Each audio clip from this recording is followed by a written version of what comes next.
Here I am, Santosh Echikanam. You are watching me on webindia123.com.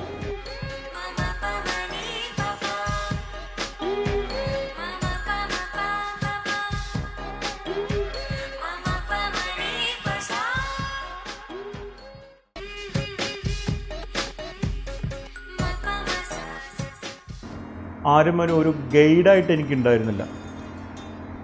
കാരണം ഇന്നത് വായിക്കണം, ചിലപ്പോൾ പറയുന്നത് നിങ്ങളിതിങ്ങനെ വായിക്കണം, അങ്ങനെ എന്നെ ഇൻഫ്ലുവൻസ് ചെയ്യുന്ന രീതിയിൽ എന്നെ ഒരു കൃത്യമായ എഴുത്തിൻ്റെ മാർഗ്ഗത്തിലേക്കോ അത് വായനയുടെ മാർഗ്ഗത്തിലേക്ക് എന്നെ കൊണ്ടുപോകാൻ വേണ്ടി ഒരാളുണ്ടായിരുന്നില്ല. കാരണം എൻ്റെ കുടുംബത്തിൽ ആരും എഴുത്തുമായിട്ട് ബന്ധപ്പെട്ട കലയുമായിട്ട് ബന്ധപ്പെട്ട് തന്നെ ആരുമില്ല.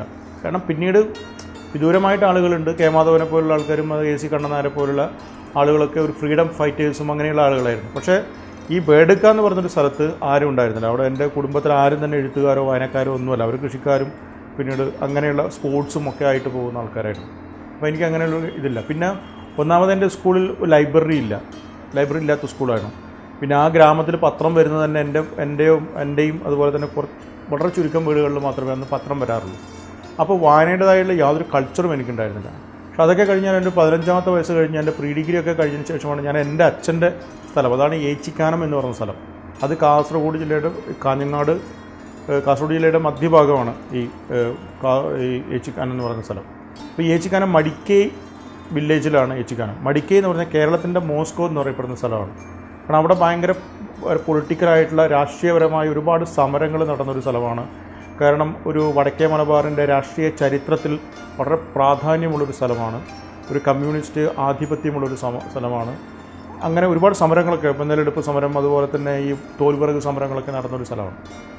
അപ്പോൾ അവിടെ ഞാൻ എൻ്റെ പ്രീ ഡിഗ്രി കഴിഞ്ഞ് പോയപ്പോൾ ഞാൻ അവിടെയുള്ള കുറേ ആളുകളെ പരിചയപ്പെടാനുള്ള ഇടയായി. അപ്പോൾ അവർ തന്നെ ഈ തീവ്ര കമ്മ്യൂണിസ്റ്റുകളായിട്ടുള്ള ആളുകൾ, നക്സലിസ്റ്റുകളൊക്കെ ആയിരുന്നു. അപ്പോൾ നക്സലിസമൊക്കെ പോയി 65 വന്ന് അതിലൊക്കെ പോയി കഴിഞ്ഞെങ്കിലും അവിടെ അതിൻ്റെ ഒരു കൾച്ചർ ഉണ്ടായിരുന്നു.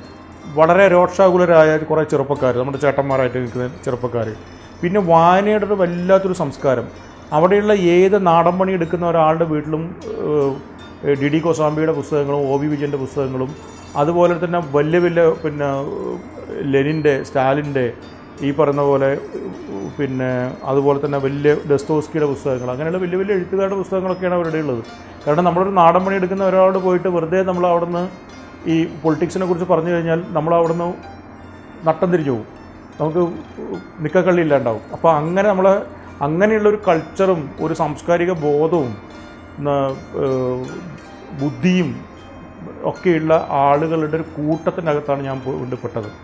അപ്പോൾ അവിടെ നിന്ന് പലപ്പോഴും ഞാൻ അവരുടെ ഒരു ഇൻഫ്ലുവൻസ്, കാരണം അവിടെ ഞങ്ങൾ ഒരു radical arts and sports club എന്ന് പറഞ്ഞൊരു ക്ലബ്ബ് ഉണ്ടാക്കി.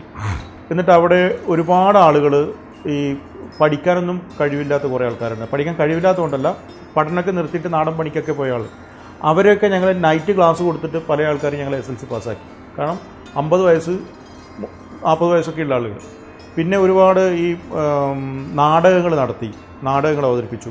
പിന്നെ പാവങ്ങളായ ആളുകൾക്ക് കുറേ ആൾക്കാർ വീട് കെട്ടിക്കൊടുത്തു ഞങ്ങൾ. അപ്പോൾ ഇങ്ങനെ തന്നെ നമ്മുടെ ജീവിതം എന്ന് പറഞ്ഞത് മറ്റുള്ളവർക്ക് ഉപകാരപ്രദമായിട്ട് കൊണ്ടുപോകേണ്ടതാണ് എന്ന ഒരു ചിന്താഗതി പലപ്പോഴും എനിക്കുണ്ടായി. അപ്പോൾ ഇതൊക്കെ എന്നെ ഭയങ്കരമായിട്ട് ഇതിലേക്ക് ഇൻഫ്ലുവൻസ് ചെയ്തു. അങ്ങനെ ഒരു വ്യക്തി എന്നെ എഴുത്തിലേക്ക് ഇൻഫ്ലുവൻസ് ചെയ്തിട്ടില്ല. പിന്നെ ഇവരുടെ കൂട്ടത്തിൽ വായിക്കും. എനിക്ക് പ്രത്യേകിച്ച് വായന എന്ന് പറയുന്നത്, ഞാൻ OV വിജയൻ എന്നൊക്കെയാണ് വായന തുടങ്ങിയത്. എനിക്ക് മനസ്സിലാവുന്നില്ല പലതും വായിച്ചിട്ട്, പക്ഷേ എങ്കിലും ഞാൻ OV വിജയൻ എന്നാണ് വായിക്കാൻ തുടങ്ങിയത്. ഹുവാൻ റുൾഫോൻ്റെ പെട്രോ പരമോ ഞാൻ 17ാമത്തെ വയസ്സിൽ വായിച്ചിട്ടുണ്ട്. വേറൊന്നും കൊണ്ടല്ല, എനിക്കൊന്നും മനസ്സിലായില്ല. ഞാൻ വായിച്ചു, പക്ഷേ കാരണം അത് വായിച്ചിട്ടില്ലെങ്കിൽ അതെൻ്റെ കുറവായി പോകുമോ എന്ന് വിചാരിച്ചിട്ട് ഞാൻ അതൊക്കെ വായിക്കാൻ വേണ്ടി തുടങ്ങി. അപ്പോൾ അങ്ങനെ ഭയങ്കരമായിട്ടൊരു വായനയുടെ ഭയങ്കരമായൊരു സംസ്കാരം ഉണ്ടായി. അപ്പോൾ ആ വായനയിൽ നിന്നാണ് എന്താണ് എഴുത്തിൽ എന്താണ് വേണ്ടത്, എഴുത്തിൻ്റെ രാഷ്ട്രീയം എന്താണ്. ഞാൻ അതുവരെ എഴുതിയൊന്നും എഴുത്തല്ല എന്ന് എനിക്ക് മനസ്സിലാവുകയും എഴുത്ത് എന്ന് പറയുന്നത് വളരെ സീരിയസ് ആയിട്ടുള്ള ഒരു രാഷ്ട്രീയ പ്രവർത്തനമാണെന്ന് എനിക്ക് മനസ്സിലാവുകയും ചെയ്യുന്നത് ആ ഏച്ചിക്കാനം അല്ലെങ്കിൽ മടിക്കൈ ഭാഗത്ത് വന്ന് താമസിച്ചതിന് ശേഷമാണ്.